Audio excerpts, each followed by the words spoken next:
Friends, welcome to Jimmy diaries. Vijayalakshmi. So ಇವತ್ತು ನಮ್ಮಮ್ಮ ಒಂದು ಡಿಫ್ರೆಂಟ್ ಆದ ಒಂದು ರೆಸಿಪಿ ಮಾಡ್ತಿದ್ದಾರೆ. ಅವತ್ತು ನಮ್ಮಮ್ಮ ಮಟನ್ ಬಿರಿಯಾನಿ ಮಾಡಿದ್ರು. ಸೊ ಇವತ್ತು ನಾವು ಮಾಡ್ತಿರೋದು ಮಟನ್ ಚಾಪ್ಸ್. ಸೊ ಹೆಂಗ್ ಮಾಡ್ತಾರೆ ನಮ್ಮಮ್ಮ ಎಲ್ಲ ಇಂಗ್ರೀಡಿಯೆಂಟ್ಸ್ ಎಲ್ಲ ಹೇಳ್ತಾರೆ. ಸೊ ಬನ್ನಿ, ಚೆನ್ನಾಗಿತ್ತು ಬಿರಿಯಾನಿ, ಮಾತ್ರ ಸೂಪರ್ ಟೇಸ್ಟಿಯಾಗಿತ್ತು. ಸೊ ಇವಾಗ ನಮ್ಮಮ್ಮ ಮಟನ್ ಚಾಪ್ಸ್ ಮಾಡ್ತಾರೆ, ನೋಡ್ಕೊಂಡು ಬರೋಣ ಬನ್ನಿ. ಮಟನ್ ಚಾಪ್ಸು ಸಿಂಪಲಾಗಿ ಮಾಡ್ಕೊಳೋದು ಹೇಗೆ ಅಂತ, ಒಂದು ಅರ್ಧ ಕೆ ಜಿಗಿನ್ನ ಸ್ವಲ್ಪ ಜಾಸ್ತಿ ಮಟನ್ ಇದೆ. ಅದಕ್ಕೆ ತೆಂಗಿನಕಾಯಿ ಒಂದು ಅರ್ಧ ಚಿಪ್ಪು, ಬೆಳ್ಳುಳ್ಳಿ 1 ರೆಡಿ, ಮೆಣಸಿನ್ಕಾಯಿ ಒಂದು 6-7, ಆಮೇಲೆ ಕಾಳು ಮೆಣಸು 1.5 ಸ್ಪೂನು, ಕೊತ್ತಂಬರಿ. ಇಷ್ಟನ್ನು ಗ್ರೈಂಡ್ ಮಾಡಿ ಇದ್ರ ಒಗ್ಗರಣೆ ಹಾಕಿ, ಅದಾದಮೇಲೆ ಇದು ಗ್ರೈಂಡ್ ಮಾಡಿ ಹಾಕಿ ಕುಕ್ಕರಲ್ಲಿ ಹಾಕಿ ಬೇಯಿಸೋದು. Simple, best. ಮುದ್ದೆಗೆ ಈಸಿ, ಮುದ್ದೆಗೆ ಚಪಾತಿಗೆ ಜಲ್ದಿ ಮಾಡಬೇಕಂದ್ರೆ ಇದು ಸಿಂಪಲ್ಲಾಗಿ ಬೆಸ್ಟಾಗಿರುತ್ತೆ. ಮಾಡೋಣ? ನೋಡಿ ಫ್ರೆಂಡ್ಸ್, ಇವರೇ ನಮ್ಮಮ್ಮ.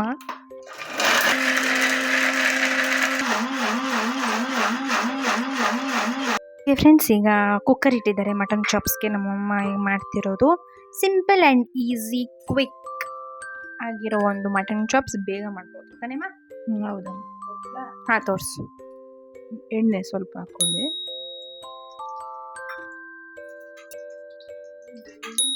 ಕೊತ್ತಂಬರಿರೋದು, ಜಜ್ಜಿರೋದು ಹಾಕ್ಕೊಂಡು,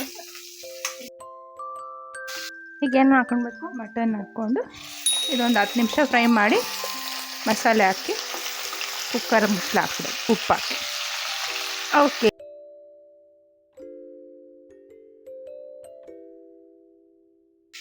ಇವಾಗ ಚೆನ್ನಾಗಿ ಫ್ರೈ ಆಗಿದೆ. ಸ್ವಲ್ಪ ಅರಿಶಿನ ಹಾಕ್ಕೊಂಡಿದ್ದೀನಿ.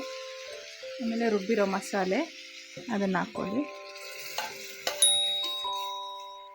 ಗಮ್ಮತ್ತಿದೆ ಸ್ಮೆಲ್ಲು. ಗಟ್ಟಿ ಆದರೆ ಗಟ್ಟಿಯಾಗಿ ಮಾಡ್ಕೊಬೋದು, ಇಲ್ಲಾಂದರೆ ಸಾರು ರೈತ ಅದನ್ನು ಮಾಡ್ಕೊಬೋದು. ಸ್ವಲ್ಪ ನೀರು ಹಾಕ್ಕೊತೀನಿ. ಸ್ವಲ್ಪ ನೀರು ಹಾಕ್ಕೊಂಡು ಉಪ್ಪು ಹಾಕ್ಕೊಂಡು ಲಿಡ್ ಕ್ಲೋಸ್ ಮಾಡಿ ಒಂದು 4 ವಿಸಿಲ್ ಹಾಕಿದ್ರೆ ರೆಡಿ ಆಗುತ್ತೆ. ಉಪ್ಪು ಒಂದಿಷ್ಟು,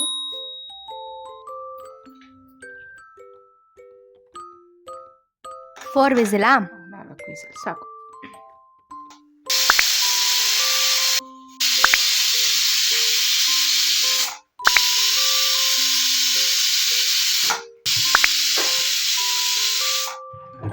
ಈಗ ಮಟನ್ ಚಾಪ್ಸ್ ಕೂಡ ರೆಡಿ ಆಗಿದೆ. Yummy yummy mutton chops.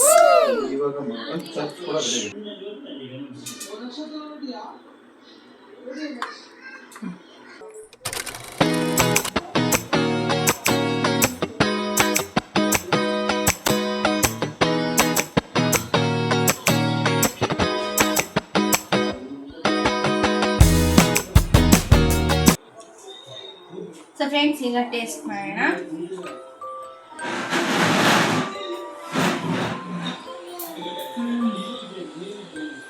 Gravy super ಆಗಿದೆ, ಚಾಪ್ಸ್ ಸೂಪರ್ ಆಗಿದೆ. ಸೊ ಫ್ರೆಂಡ್ಸ್, ಪೀಸ್ ಎಲ್ಲ ಫುಲ್ ಸಾಫ್ಟ್ ಆಗಿ ಬೆಂದಿದೆ. ವಾವ್, ಸೂಪರ್ ಆಗಿದೆ.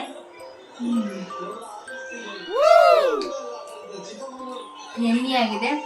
ಸೊ ನೀವು ಕೂಡ ಈ ಮಟನ್ ಚಾಪ್ಸ್ನ ಟ್ರೈ ಮಾಡಿ, ಹೇಗಿದೆ ಅಂತ ಕಮೆಂಟ್ ಮಾಡಿ.